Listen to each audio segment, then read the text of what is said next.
draft from both of these teams, and I just can't wait for it, just as you guys can't wait to get into the Land of Dawn. And here we are, Hai making his debut in MPL as a roamer. Arashi, you mentioned backstage that you have seen him play this roamer position before. I think what he brings to the table is that boldness and daringness to experiment, right? The same way he was using it to try and get weird picks in the jungle, you can expect a lot of weird ways for him to engage, weird approaches, but he is up against a Pharsa and a Kufra. We've seen this combination being so annoying, so deadly coming in from Onyx Esports, and with the Hayabusa, it's almost a similar three-man mid-lane situation, and for the moment, at least in the early game, RRQ is going to have so much pressure, and Aura needs to be very, very careful. Yeah, and so far we see that actually the movement coming from Vin from previous day as well. They always like try to control the jungle of the opponent side. But I think like if they are doing with a Kufra, it's gonna be a different kind of story because it's Atlas on the other hand of the opponent. And fun fact by Grab here, this is debut in Season 6 with Aura. This is the first time Hai play as a roamer in MPL ID. Yes, this is a debut of Hai being a roamer, but the heroes that he has been using so far really suit this role for Hai itself for this team. So I think like the movement coming from Hai needs to be like in control because he is the jungler before. Changing into a roamer, it's not going to be an easy decision to be done inside of the Land of Dawn itself. Let's talk about the matchups as well here. Herod versus the Claude. I think both of these laners do pretty well against each other. Tide will have a significant advantage once he gets that level 4 power spike up against Skylar, who has opted to go for the Purify, which is honestly, in this game, a very wise choice, right? We will see what Orify can do with this new lineup. And early on, with Lemon in the XP lane, already giving Renbo a bit more XP to play with here. It's going to be Lemon who tries to open up the side. Hai flickering forward, goes on to Vin, finds the fatal links as Kabuki will be able to secure the Retribution. Vin to be able to fall right there as that's Orify completely collapsing with Fluffy jumping in with the Furious Dive. It's a double kill for Facehugger, and Orify are back to their form. Wow, that's a 3-4-0 trade for Orify, and they secure the turtle as well.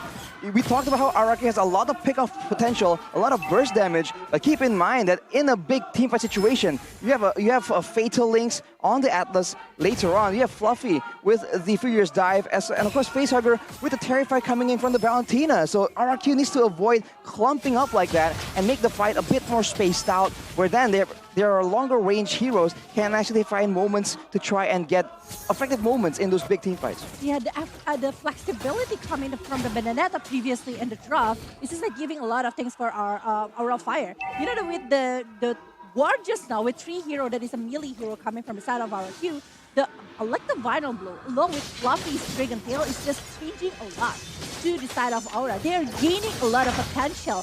The only problem is only Rainbow, but you know, the presence from Yuchong already a counter for that one. But oh ho, look at the talent's prediction. Mirko and KB going for Aura? See, for me personally, looking at the rosters, it's interesting for Orify, but mainly I'm looking at the draft, right? Aura basically have an answer to every single dive potential from the side of every team, and Fluffy's able to escape. Meanwhile, Kabuki finds the final blow. Actually, they're able to get a pretty good trade here up top. It's 2 versus 3, yet they are able to survive here. And Fluffy's able to recall, getting back into lane to pick up the cannon minion as Hai tries to look for something else in the bottom side, but the airstrike gets popped in as Facehugger stole that away earlier with the IMU. Orify are reacting really well to the proactive plays of RRQ. My concern is later on, Lemon on this glue is going to be so oppressive, so annoying when the fights are clumped up and chaotic like that. His slam passes and the split of course is going to make things so weird for Orify to maneuver around, and I think it's going to be a big challenge for them to fight against unless they can find a different approach, because if they try and spread apart, I don't think they come out on top against RRQ unless Rainbow gets picked off. So I think Rainbow here is the main deciding factor in how the fight goes. If he gets bursted down or zoned away, I do think that RRQ automatically just loses a footing in a big team fight. And I think this is the positioning-wise, RRQ really needs to do something regarding this. And with the position coming from Rainbow, actually it's coming really well already. Skylar just need 2 items to actually being there for the damage to the side of Aura of Fire, because Aura of Fire right now, they're really on the really good position. They're leading in every turn, but Vin's doing a lot of movement with Fluffy here.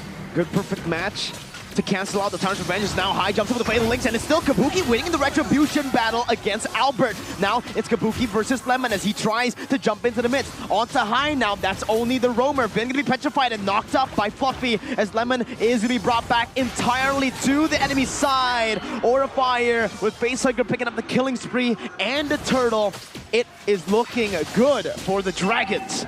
Seems to be a bit of a disconnect here in how RRQ is approaching these fights, because they're not going in at the same time. They're using a lot of the resources, like the Feather Airstrike, onto the roamer, but look at this. Trying to sustain right now with the dashes as he is going to be able to do so, but Albert comes into the fray with that high and dry, dealing a whole lot of damage and taking Chai down in the gold lane. This is like unstoppable move coming from Aura Fire, but Rainbow will be doing the Vera strike, and there you go. 1 point for the RRQ side. It's still 2 and 4. The differences in gold is still there. It's still lead by Aura Fire side, but it's not a lot. The question is, like, Lemon was having a hard time with the glue going against Aura Fire. Is it because they don't have like any hero that actually the main target? Because Valentina can be someone else from the side of RRQ. Plus is unreachable with Parrot. What do you think about this, RRQ?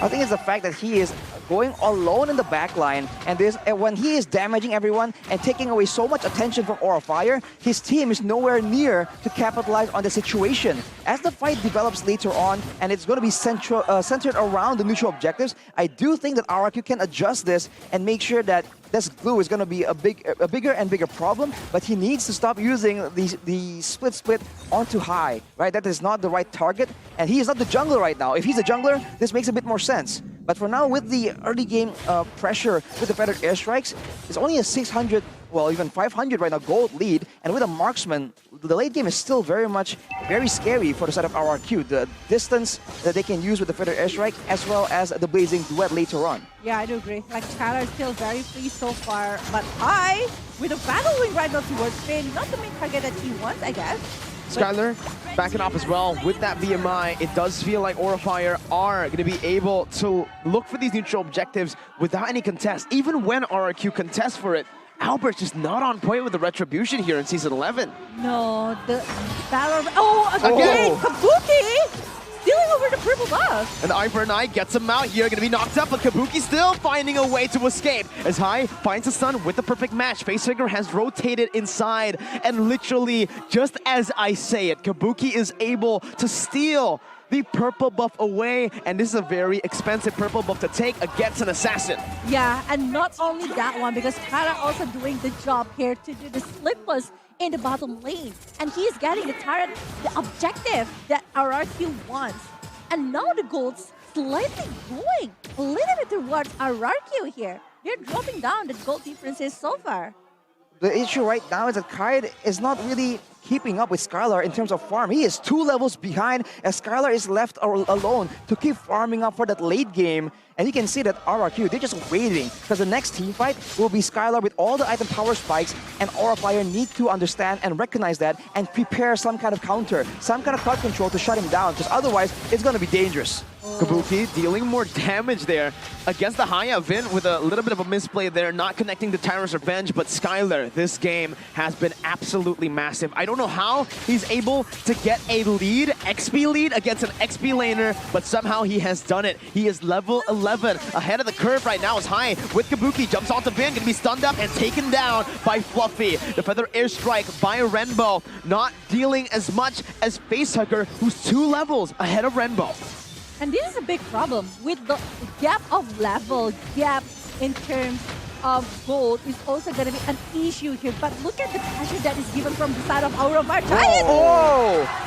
Not too sure about that play there. Chai is going to be punished almost instantaneously, looking for a siege without proper zoning from Aura Fire, knowing that a lot of these abilities have been used earlier in the fight up top. I was about to mention that RRQ, they're not really setting up their fights properly, right? We see that Vin makes an aggressive move, but his friends are not available. But look at this play, that was shut down for Albert as High tries to try and catch him, try and get something in exchange.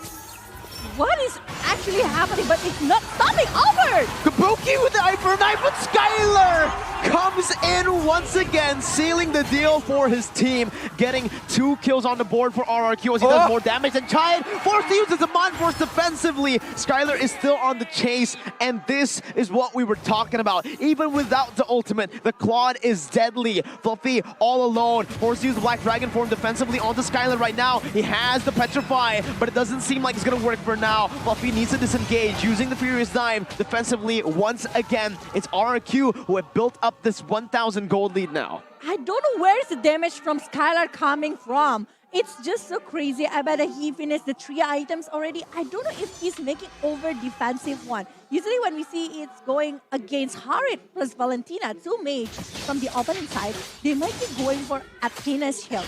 But I don't think that's the case for Skylar. He's just like being very free on the backline, not even being touched so far, with 1 kill and 3 assists. Like RRQ, they are going crazy. Now they are melting down every kind of things coming from the side of Aura Fire.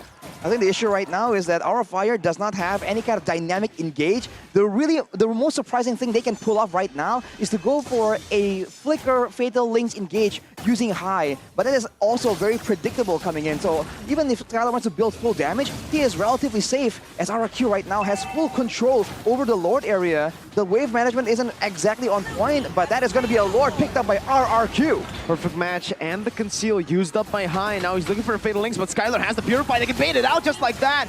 High is forced to flicker out. There's nothing he can do against a Claude with Purify.